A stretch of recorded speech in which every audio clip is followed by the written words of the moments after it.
ತುಂಬ ಚೆನ್ನಾಗಿರುವ ಕೊತ್ತಂಬರಿ ಸೊಪ್ಪು ಸಿಕ್ಕಿತ್ತು. ವಡೆ ಮಾಡೋಣ ಕೊತ್ತಂಬರಿ ಸೊಪ್ಪಿಂದು ಅಂತ ಅಂದ್ಕೊಂಡೆ. ಹಾಗೆ ಅದನ್ನು ನಿಮ್ಮ ಜೊತೆ ಶೇರ್ ಮಾಡ್ಕೊಳ್ಳೋಣ ಅಂತ ಹೇಳಿಬಿಟ್ಟು ಈ ವಿಡಿಯೋ ಮಾಡಿ ಹಾಕಿದ್ದೀನಿ. ನಮಸ್ಕಾರ. ನಾನು ಅದಕ್ಕೋಸ್ಕರ ಕೊತ್ತಂಬರಿ ಸೊಪ್ಪನ್ನು ಸಣ್ಣದಾಗಿ ಕಟ್ ಮಾಡಿಕೊಂಡು ಹಾಕ್ಕೊಳ್ತಾ ಇದ್ದೀನಿ. ನಂತರ ಸಣ್ಣದಾಗಿ ಕಟ್ ಮಾಡಿ ಇಟ್ಕೊಂಡಿರುವಂಥ ಈರುಳ್ಳಿ ಸೇರಿಸ್ಕೊಳ್ತಾ ಇದ್ದೀನಿ. ಮತ್ತು ಬೆಳ್ಳುಳ್ಳಿಯನ್ನು ತುರಿದ್ಕೊಂಡಾದರೂ ಹಾಕ್ಬೋದು, ಇಲ್ಲಾಂದರೆ ಜಜ್ಜಿಕೊಂಡಾದರೂ ಹಾಕ್ಬೋದು. ಕರಿಬೇವಿನ ಸೊಪ್ಪು ಸೇರಿಸ್ಕೊಳ್ತಾ ಇದ್ದೀನಿ. ಧನಿಯಾ ಪುಡಿ, ಜೀರಿಗೆ ಪುಡಿ,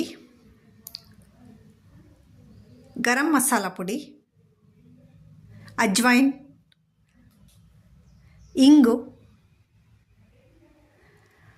ರುಚಿಗೆ ತಕ್ಕಷ್ಟು ಉಪ್ಪು ಮತ್ತು ಸ್ವಲ್ಪ ಅಡಿಗೆ ಸೋಡಾ ಸೇರಿಸ್ಕೊಳ್ತಾ ಇದ್ದೀನಿ.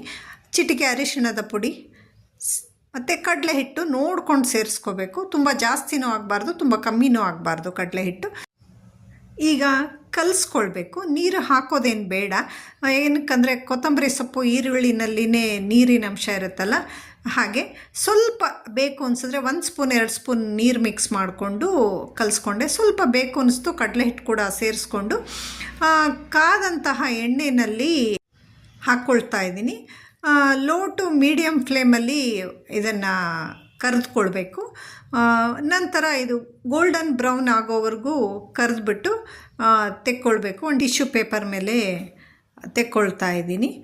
ಇದನ್ನು ಚಟ್ನಿ ಜೊತೆ ಏನಾದರೂ ತಿನ್ನಬಹುದು ಅಥವಾ ಸಾಸ್ ಜೊತೆ ಆದರೂ ತಿನ್ನಬಹುದು. ನನ್ನ ಇವತ್ತಿನ ಈ ಕೊತ್ತಂಬರಿ ಸೊಪ್ಪಿನ ವಡೆ ನಿಮಗೆ ಹೇಗೆ ಅನ್ನಿಸ್ತು ಅಂತ ಹೇಳಿಬಿಟ್ಟು ನನಗೆ ಕಮೆಂಟ್ ಸೆಕ್ಷನ್ನಲ್ಲಿ ಕಮೆಂಟ್ ಮಾಡಿ ತಿಳಿಸಿ. ಮತ್ತೊಂದು ವಿಡಿಯೋ ಜೊತೆ ಮತ್ತೆ ಸಿಗ್ತೀನಿ. Thank you. Bye. Thank you for watching.